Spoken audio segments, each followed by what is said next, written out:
ആദരണീയരായ അധ്യാപകർ, വിദ്യാർത്ഥി സുഹൃത്തുക്കൾ, വിശിഷ്ട അതിഥികൾ, മറ്റ് പ്രിയമുള്ളവർ, ഏവർക്കും സ്നേഹാഭിവാദ്യങ്ങൾ.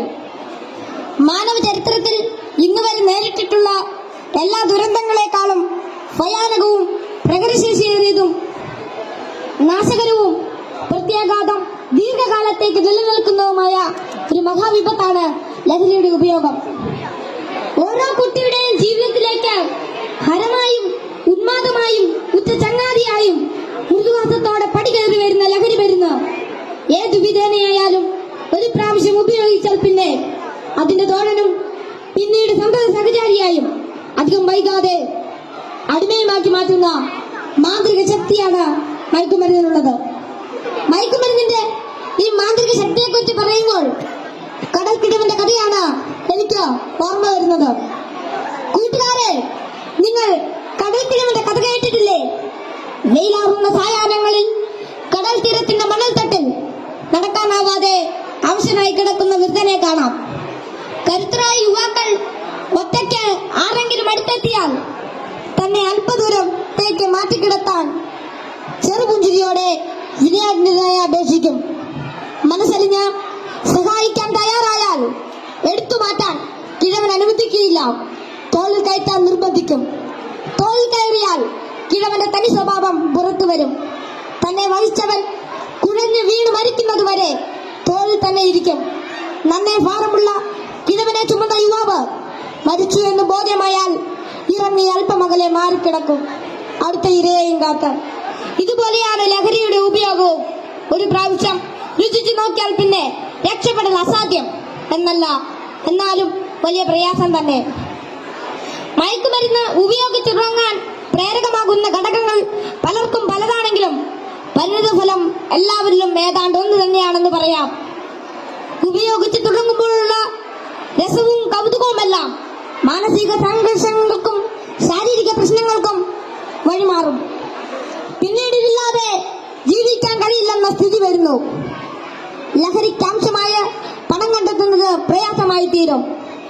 അപ്പോൾ അതിനായി കുറുക്കുവഴികൾ തേടുന്നു. അങ്ങനെ അധാർമിക ജീവിതത്തിനും കുറ്റകൃത്യങ്ങൾക്കും പ്രേരിപ്പിക്കപ്പെടുകയും കുടുംബത്തിനും സമൂഹത്തിനും നിയമപാലകർക്കും തലവേദനയായി മാറുന്നു. ഇതിന്റെ എല്ലാം ബാക്കി പത്രം എന്ന് പറയുന്നത് നിരാശ, ഏകാന്തത, മാനസിക പിരിമുറുക്കം, ശാരീരിക പ്രശ്നങ്ങൾ, മാനസിക വിഭ്രാന്തി എന്നിവയാണ്. ഈ പ്രശ്നങ്ങൾ ഇവരെ നിഷ്ക്രിയരും നിർജീവനുമാക്കി തീർക്കുന്നു. അങ്ങനെ കുടുംബത്തിന്റെയും സമൂഹത്തിന്റെയും നട്ടല്ലാകേണ്ട ഇവർ വീടിനും വീട്ടുകാർക്കും നാടിനും തന്നെ ബാധ്യതയായി തീരുന്നു. ലഹരി ഒരു മഹാവിപത്താണ്, സമൂഹത്തെ കാർന്നു തിന്നുന്ന മഹാവ്യാധി. ഇത് ബാധിക്കുന്നതാകട്ടെ നാടിന്റെ സമ്പത്തും രാഷ്ട്രത്തിന്റെ അടിത്തറയും നട്ടലുമായ കൗമാരത്തെയും യൗവനത്തെയും. കുപ്പിയിൽ നിന്ന് തുറന്നുവിട്ട ഭൂതം പോലെ നമ്മെ ഒന്നോടെ വിഴുങ്ങുവാൻ വായ് പിളർന്നലറിയാർത്തടുക്കുന്ന ഈ ദുർഭൂതത്തെ നമുക്ക് ഒറ്റക്കെട്ടായി നേരിടാം. ലഹരി എന്ന മഹാവിപത്തിനെതിരെ സന്ധിയില്ലാ സമരത്തിനായി നമുക്ക് അണിചേരാം. മയക്കുമരുന്നിന്റെ ഉപയോഗത്തിനും വിതരണത്തിനും വ്യാപനത്തിനുമെതിരെ കൈയോട് കൈകോർത്ത് നമ്മെ തന്നെ കാത്തും കൂട്ടുകാരുടെ കാവലാളായും ലഹരിക്കടിമപ്പെട്ടു പോയവരെ ചേർത്ത് പിടിച്ചും ലഹരി വിമുക്ത നാളേക്കായി ഐക്യദാർഢ്യത്തിന്റെ ഉരുക്കുകോട്ട തീർത്ത് മുന്നേറാം. ഉറച്ച തീരുമാനവും വ്യക്തമായ കർമ്മപദ്ധതികളും കൃത്യമായ ബോധവൽക്കരണവും കൊണ്ട് നമ്മുടെ കൂട്ടുകാർക്ക് ചുറ്റും നമുക്കൊരു രക്ഷാവലയം തീർത്ത് മനവും കരവും ഒന്നായി ചേർത്ത് ഉറക്കെ പാടാം. ശിരസ്സുയർത്തി പറയുക ലഹരിക്കടിപ്പെടില്ലൊരു നാളും നാം. ശിരസ്സുയർത്തി പറയുക ലഹരിക്കടിപ്പെടില്ലൊരു നാളും നാം.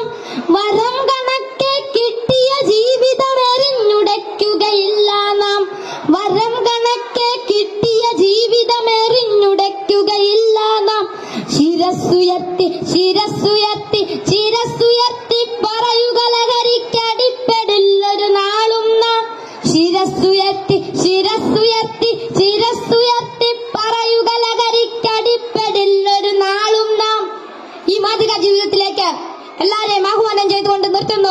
നന്ദി, നമസ്കാരം.